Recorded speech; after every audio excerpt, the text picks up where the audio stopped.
The ancient parchment lay before me, its weathered edges telling tales of 2 millennia of safekeeping.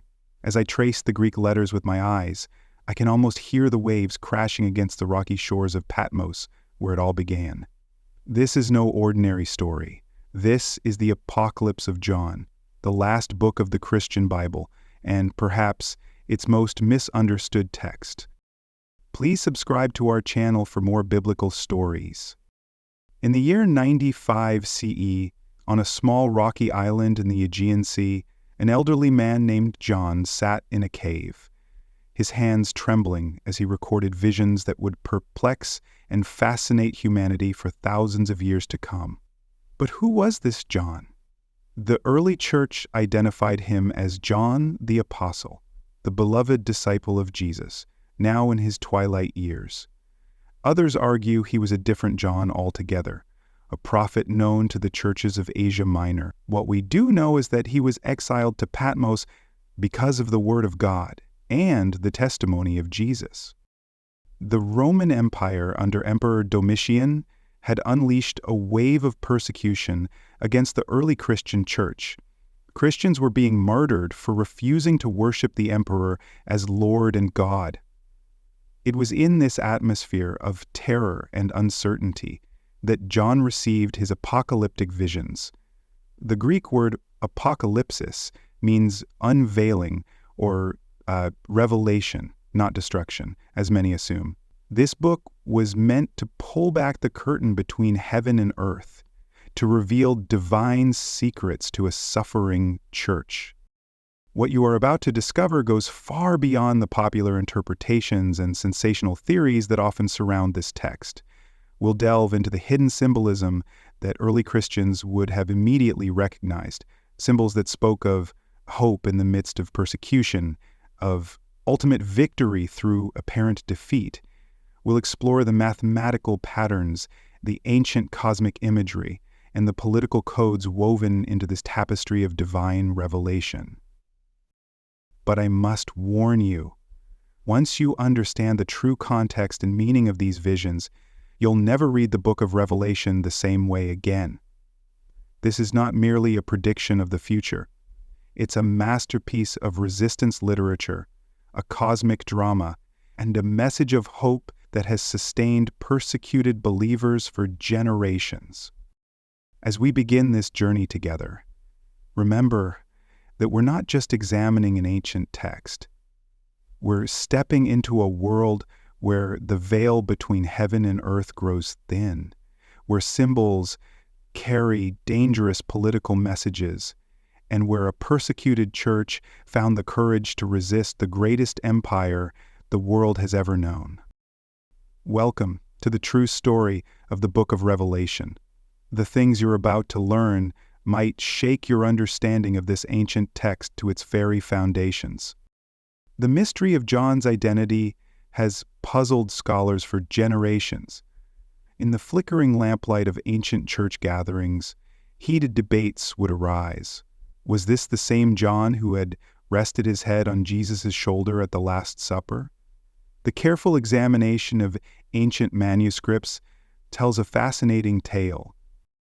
3 distinct traditions emerged in the early church. The first, championed by church fathers like Irenaeus and Justin Martyr, insisted this was John the Apostle, the son of Zebedee.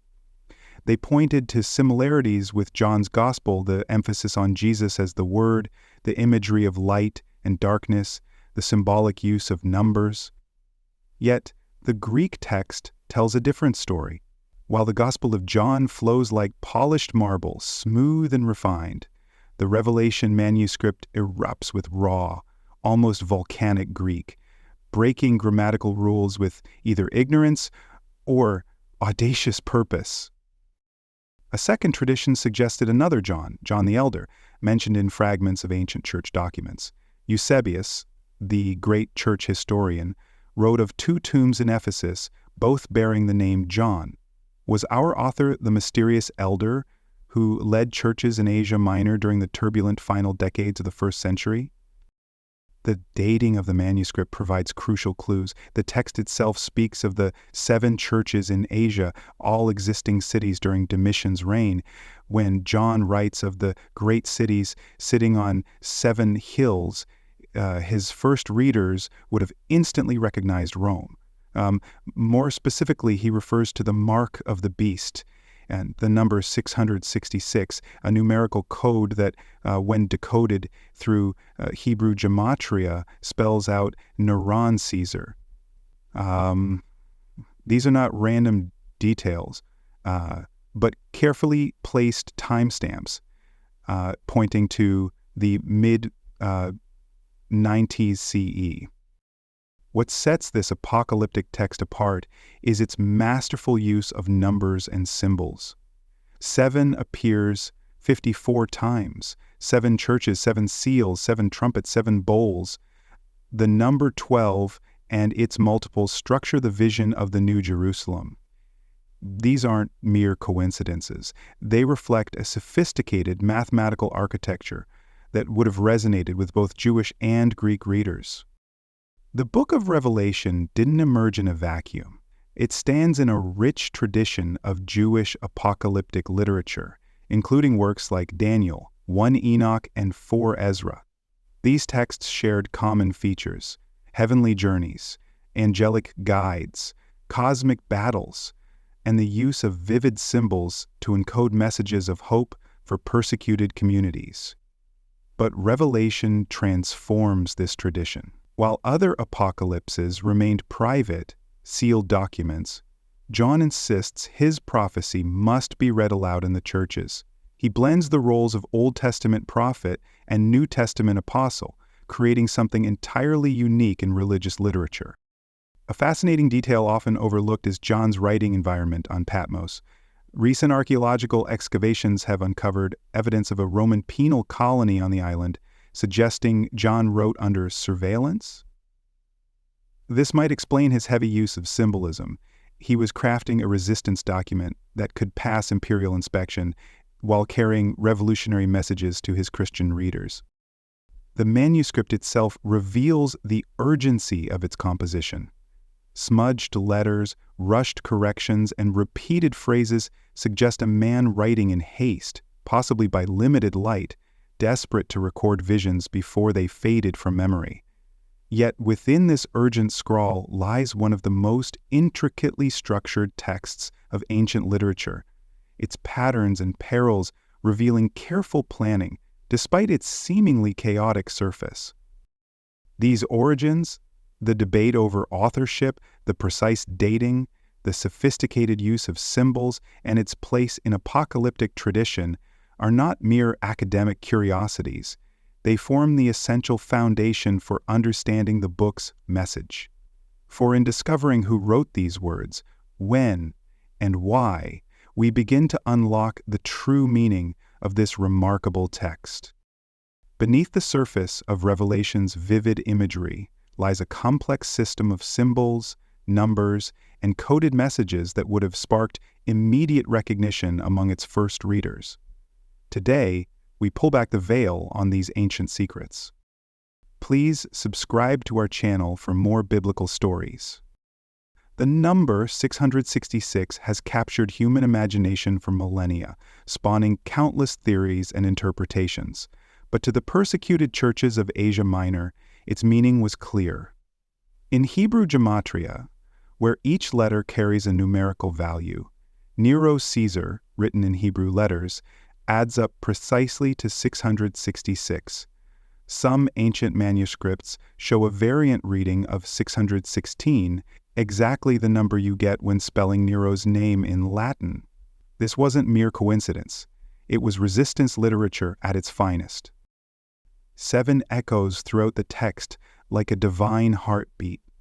7 churches, 7 spirits, 7 stars, 7 seals, 7 trumpets, 7 bowls. In biblical numerology, 7 represents completion and perfection. But John takes this further. His 7s often break into patterns of 4 and 3, mirroring the ancient understanding of creation. 4 elements of the material world, 3 dimensions of the spiritual realm. The 7 churches themselves form a geographical circle, suggesting both completion and eternal return. The number 12 and its multiples weave another layer of meaning. The 1, 4, 4, 0, 0, 0 sealed servants aren't meant to be a literal head count, but rather represent the complete people of God. 12 tribes multiplied by 12 apostles, then by 1,000, a number representing vastness beyond counting. The New Jerusalem's measurements all relate to 12, forming a perfect cube like the Holy of Holies in Solomon's temple. But perhaps most striking are the hidden references to Rome. The great prostitute sits on 7 hills. Every Roman citizen would have recognized their city, famous for its 7 hills. She holds a cup of wine, echoing the coins of Roma Dea, the goddess Roma, depicted holding a wine cup. The beast from the sea mimics imperial propaganda, where Rome portrays itself rising triumphant from the Mediterranean. Even the mark of the beast required for buying and selling parallels the imperial seal required on commercial documents. These political symbols interweave with cosmic mythology. The woman clothed with the sun, standing on the moon, recalls both the goddess Isis and Jewish wisdom literature's portrayal of divine wisdom.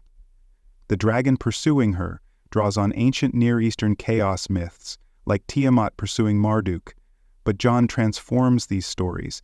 His dragon is defeated not by violence, but by the blood of the Lamb and the word of their testimony. The text employs Hebrew gematria with sophistication beyond the famous 666. Names and titles throughout the book carry numerical significance. Jesus, in Greek numerology, equals 888, one step beyond the perfect 7, suggesting something that transcends completion. The phrase, "in the Lord," equals 744, which is 666 plus 78, the numerical value of life. These mathematical puzzles weren't mere wordplay, but conveyed deep theological truths to those trained to recognize them. Most fascinating is how John adapts imperial imagery to subvert it. The 24 elders casting their crowns before the throne participate in a ritual that mimicked subjected kings surrendering their crowns to the emperor. But in John's vision, even those with crowns willingly submit to a higher king. The beast parodies imperial power with its fatal wound that healed spirits, and imperial propaganda about Rome's resilience. There's a mathematical precision to the whole work that we're only beginning to fully appreciate. The text is structured in patterns of 7, with careful parallels and chiastic arrangements that create a literary architecture as intricate as the New Jerusalem it describes. This isn't random symbolism, but a carefully constructed system of meaning, where each number, image, and illusion serves multiple purposes. Yet perhaps the most profound aspect of this symbolic system is how it transforms the very nature of time. In Revelation's symbolic world, past, present, and future coexist. The Lamb is simultaneously slain from the foundation of the world and the triumphant future king. This collapse of linear time creates a text that has spoken with immediacy to every generation of readers, while maintaining its specific message to its first audience. These symbols weren't meant to obscure but to reveal, though only to those with eyes to see. They provided hope to persecuted Christians, warning about present dangers while promising future vindication. In a world where direct criticism of Rome meant death, they offered a way to speak truth to power while protecting the vulnerable communities who cherished these texts. The ancient Roman road winds through Western Asia Minor like a serpent of stone, connecting 7 cities whose names would become immortalized in Scripture. These weren't the only Christian communities in the region, nor necessarily the largest. Yet John's selection of these particular 7 churches creates a circular route that guards a deeper meaning. Let us walk this sacred path together, city by city, uncovering their stories written in stone and spirit. Ephesus, the fallen first love.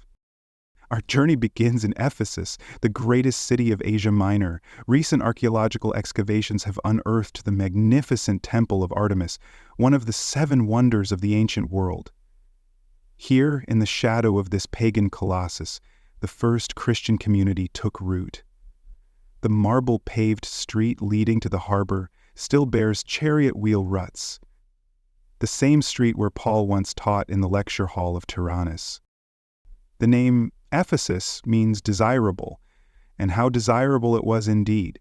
Yet Christ's words to this church carry painful irony. You have left your first love.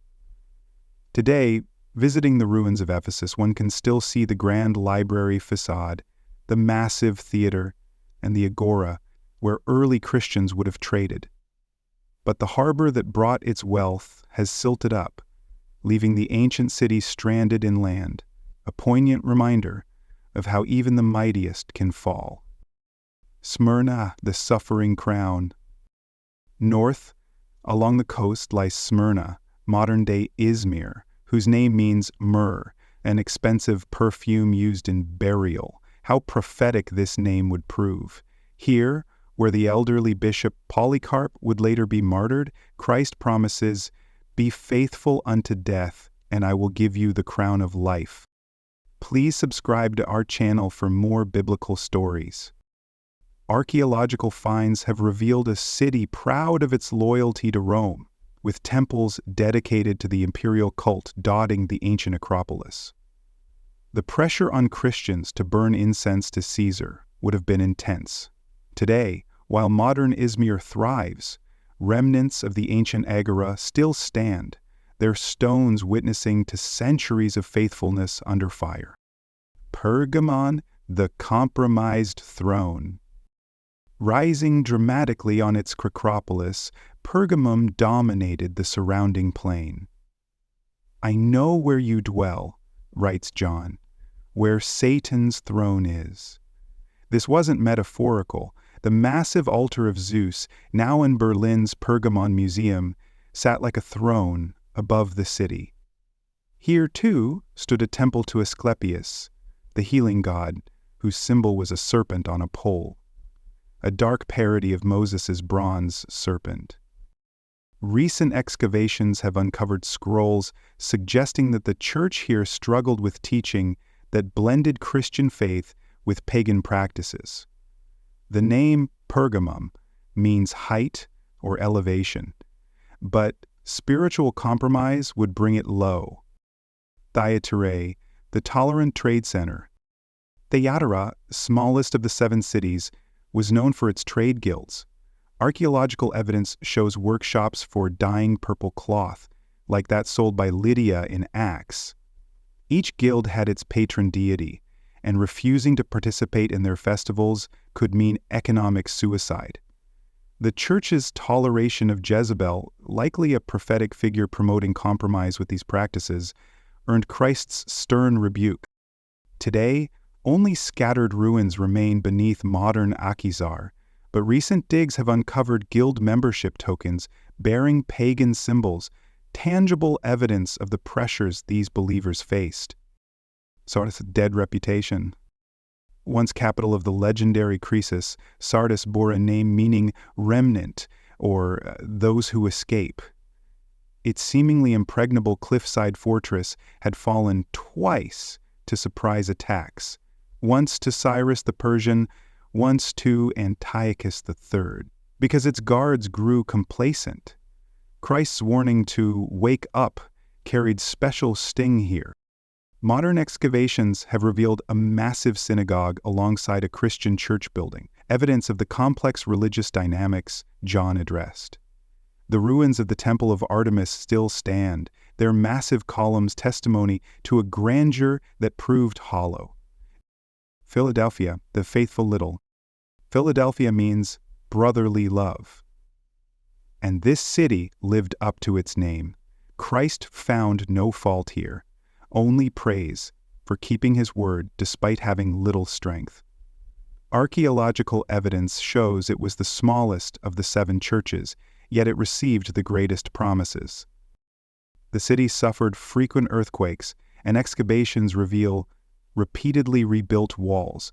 Today, ancient church foundations still stand in modern Al-Azhar, one of the few sites where Christian worship continued unbroken until the 20th century. Laodicea, the lukewarm last. Our circuit ends at wealthy Laodicea, whose name means people's justice. Famous for its eye salve, textile industry, and banking system, the city proudly refused imperial aid after an earthquake, rebuilding from its own resources. How cutting, then, was Christ's counsel to buy from me gold refined by fire and salve to anoint your eyes. Recent excavations have uncovered the city's complex water system, pipes bringing hot water from Hierapolis and cold from Colossae. Arriving lukewarm at Laodicea, Christ's threat to spit you out would have hit home with every sip of tepid water. Each of these 7 cities, carefully chosen and divinely addressed, forms part of a larger message. Their circular arrangement suggests completeness, a message to all churches of all times. The archaeological remains we uncover today continue to illuminate their stories, while their spiritual messages remain strikingly relevant. The 7 churches remind us that while buildings may crumble, faith endures. In their stones we read our own struggles, in their triumphs and failures, our own warnings and hopes. They stand as eternal witnesses to the truth that the messages of Revelation are not merely about the future, but speak powerfully to every present moment. The throne room of heaven parts like a curtain, and what John beholds defies earthly description. Here, in the realm beyond realms, creatures of impossible glory move in eternal worship. Their presence echoes ancient visions, while heralding something entirely new. The 4 living creatures. Before the throne they wheel and turn, 4 beings of terrible majesty. Each bears 4 faces: a lion, an ox, a human, and an eagle in flight. Their bodies are studded with eyes even beneath their wings, seeing all directions at once. These are not the monsters of pagan mythology, but beings of pure worship, crying, "Holy, holy, holy," in endless adoration. These creatures deliberately mirror Ezekiel's vision by the river Chebar, yet with crucial differences. While Ezekiel's cherubim each bore 4 faces simultaneously, John's living creatures each bear a single face, as if Ezekiel's vision has been decoded and distributed. They represent all of creation in worship: the lion, king of wild beasts; the ox, greatest of domesticated animals; the eagle, sovereign of the skies; and humans, bearers of God's image. Ancient Jewish tradition connected these 4 faces to the tribal standards of Israel camped around the tabernacle: Judah's lion, Ephraim's ox, Reuben's man, and Dan's eagle. Thus, the very arrangement of Israel's camp prefigured this heavenly worship. The 24 elders. Surrounding this inner circle sit 24 elders on 24 thrones, clothed in white, wearing golden crowns. Their number has puzzled scholars for centuries, but patterns emerge. They represent the 12 tribes combined, with the 12 apostles, the totality of God's people in both covenants. Their crowns are not permanent possessions, but offerings, repeatedly cast before the throne in worship. Recent studies of Roman imperial court ceremonies suggest another layer. Client kings would cast their crowns before the emperor in submission. John's vision subverts this practice, showing true authority residing not with Rome, but with the One on heaven's throne. Please subscribe to our channel for more biblical stories. The 7-headed beast. From the sea it rises, this hideous parody of power. 7 heads, 10 horns, blasphemous names. Each head represents both a Roman emperor and a kingdom, while the 10 horns echo Daniel's vision of the end times. This is Rome, seen from heaven's perspective. not the glorious empire of propaganda, but a monstrous amalgamation of humanity's rebellious powers. The beast bears features of leopard, bear, and lion, absorbing the characteristics of Daniel's four beasts into one ultimate monstrosity.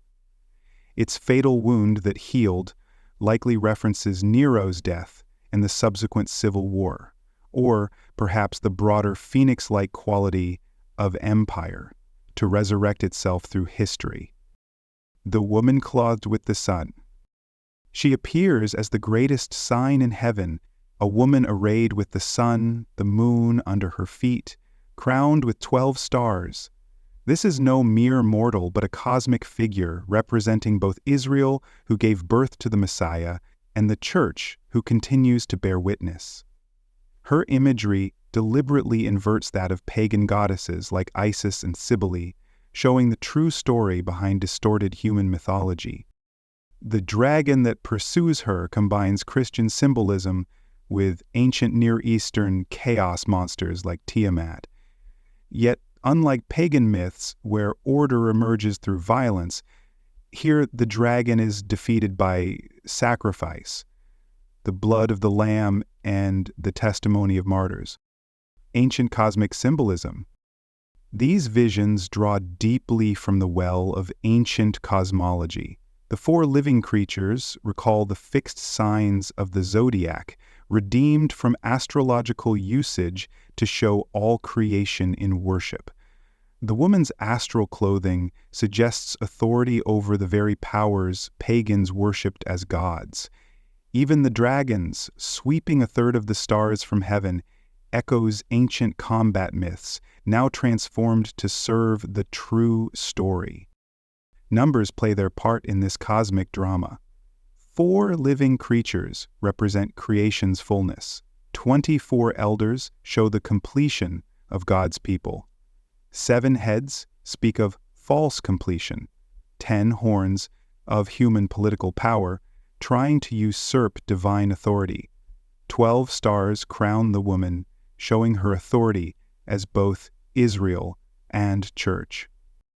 These creatures are not mere symbols, but reveal reality as seen from heaven's perspective. The beasts show human empire as it truly is, monstrous and self-deifying. The living creatures show creation's true purpose, worship of its maker. The woman shows the true story behind pagan goddess myths. The elders show human authority properly submitted to divine rule. In these visions, John draws back the curtain on spiritual reality. The creatures we meet here are both more terrible and more glorious than human mythology ever imagined. They show us a cosmos alive with purpose, where every creature and every power finds its true meaning in relationship to the throne of God. The scroll of Revelation has been unrolled across 2 millennia, yet its mysteries continue to spark fierce debate. Like a prism catching light, it seems to cast differing colors depending on how one holds it. Let us explore the major interpretive frameworks that have shaped our understanding of this extraordinary text. The Great Divide, past or future. The preterist view speaks with the voice of history. Its advocates argue that Revelation's prophecies were largely fulfilled in the 1st century CE, during the Jewish War and the fall of Jerusalem in 70 CE. They point to Jesus' words in Matthew 24:34. This generation will not pass away until all these things take place. To them, the beast is unmistakably Nero, the great city is Jerusalem, or Rome, and the book's purpose was to comfort Christians facing immediate persecution. Standing in opposition, futurists cast their gaze toward the horizon. They see in Revelation a roadmap of events yet to unfold, a future tribulation, the rise of an antichrist, and a literal 1,000-year reign of Christ on earth. They argue that the specificity of John's visions and their cosmic scale demand a future fulfillment beyond anything history has yet witnessed. Echoes through time. The historicist interpretation charts a middle course, seeing in Revelation a prophetic overview of church history from the 1st century to the end of time. Medieval scholars identified the beast with Islamic empires, while reformers saw the papal system. Each generation found its place in the prophetic timeline, reading current events into ancient symbols. Yet history has been unkind to many such interpretations. Luther was certain the Pope was Antichrist and the end would come by 1600. Others identified Napoleon, Hitler, or various modern leaders as the beast. The danger of newspaper exegesis, interpreting scripture through current headlines, becomes apparent with each passing decade. The Millennium Question. Perhaps no aspect of Revelation has generated more controversy than the 1,000 years mentioned in chapter 20. Three major views emerged, each with profound implications for theology and church practice. Premillennialists await Christ's return before the millennium, seeing it as a literal future kingdom. This view, dominant in modern evangelical circles, often leads to an emphasis on signs of the times and prophetic fulfillment. Postmillennialists envision the millennium as a golden age of Christian influence achieved through gospel proclamation before Christ's return. This optimistic view drove much missionary and social reform effort in previous centuries. Amillennialists interpret the 1,000 years symbolically, representing Christ's current reign through his church. Augustine championed this view, seeing Revelation's battles played out spiritually in every generation. Modern scholarly perspectives. Contemporary scholarship has opened new avenues of understanding. Socio-rhetorical criticism examines how Revelation functioned as resistance literature in its Roman context. Narrative criticism explores its qualities as a unified story rather than a prophetic puzzle. Some scholars see it as a form of pastoral theology, addressing the perennial challenge of faithful living in a hostile world. Feminist interpreters have highlighted both problematic and empowering aspects of its imagery, particularly regarding the feminine figures of the prostitute and the bride. Liberation theologians find in its pages a powerful message of hope for oppressed communities. Please subscribe to our channel for more biblical stories. Impact on modern faith. These interpretive debates are not mere academic exercises. They shape how Christians view their role in society, their relationship to political power, and their understanding of hope. A preterist reading might emphasize engaged cultural witness, while certain futurist interpretations can lead to withdrawal from social concerns. The book's impact extends beyond theology into culture, art, and politics. Its imagery has inspired everything from medieval cathedral sculptures to modern environmental movements. Its message of resistance to imperial power continues to resonate with marginalized communities. Perhaps most significantly, Revelation challenges every generation with its central question: where does our ultimate loyalty lie? Whether one sees its fulfillment in the past, present, or future, its call to faithful witness remains constant. Modern scholarship increasingly suggests that Revelation's power lies not in providing a detailed timeline of future events, but in offering a theological lens through which to view all of history. It reveals the spiritual significance of temporal events and calls believers to faithful testimony regardless of circumstances. The debates continue, but perhaps that's part of the book's design. Like the sealed scroll in chapter 5, Revelation yields its secrets not to casual readers, but to those who, like John, are willing to weep much in seeking understanding. Its mysteries invite us not just to interpret, but to participate in its ongoing drama of faithful witness to the Lamb who was slain.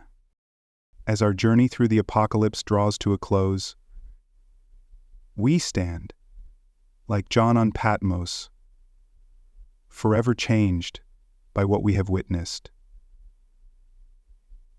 The visions that once seemed like impenetrable mysteries now speak with renewed clarity to our time and circumstances. Keys unlocked. We've discovered that the book of Revelation is far more than a prediction of Earth's final days. It is a masterwork of resistance literature written in a code that transformed persecution into hope. The numbers that once puzzled us, 666, 7, 12, 1, 4, 4, 0, 0, 0, have revealed themselves as keys to understanding both divine perfection and human rebellion. The 7 churches were not merely ancient congregations, but mirrors reflecting challenges every generation of believers must face. The temptation to lose our first love like Ephesus, to fear suffering like Smyrna, to compromise like Pergamum, or to grow lukewarm like Laodicea. Their ancient streets still echo with lessons for modern feet. The strange creatures that haunted John's visions, the 4 living beings, the 24 elders, the beast from the sea, the woman clothed with sun, have emerged not as mere symbols, but as representatives of cosmic realities that continue to shape our world. They show us that behind the facades of political power and cultural dominance lies a spiritual battle as old as creation itself. Speaking to our time. Today, as we face our own beasts, whether they wear the face of technological control, environmental crisis, political oppression, or spiritual deception, Revelation's message rings with striking relevance. Its central question still burns. Will we worship the beast of expedience and power, or remain faithful to the Lamb who conquers through sacrifice? The book's imagery of resistance speaks powerfully to those facing persecution in our world. Its vision of the New Jerusalem offers hope to those living in broken cities. Its promise that God will wipe away every tear resonates with all who weep under heaven. The call deeper. But understanding Revelation requires more than intellectual curiosity. It demands the same spirit of faithful witness that characterized its first readers. To truly grasp its message is to be transformed by it, to see the world through its apocalyptic lens where every choice holds cosmic significance. We are called not merely to read this book, but to hear and keep its words. This means wrestling with its difficult passages rather than settling for simplistic interpretations, looking beyond the sensational to its deeper spiritual truths, allowing its critique of power to challenge our own allegiances, living in light of its promise that faithful witness, not violent force, ultimately triumphs. Questions that remain. As we close this exploration, certain questions invite further reflection. How does Revelation's message of resistance through faithful witness challenge our engagement with power structures today? What does it mean to overcome in a world still dominated by beasts and Babylons? How should the hope of New Jerusalem shape our relationship with our earthly cities? In what ways are we called to be witnesses in our own Patmos moments? Perhaps the greatest mystery of Revelation is not in its symbols or numbers, but in its power to speak anew to each generation.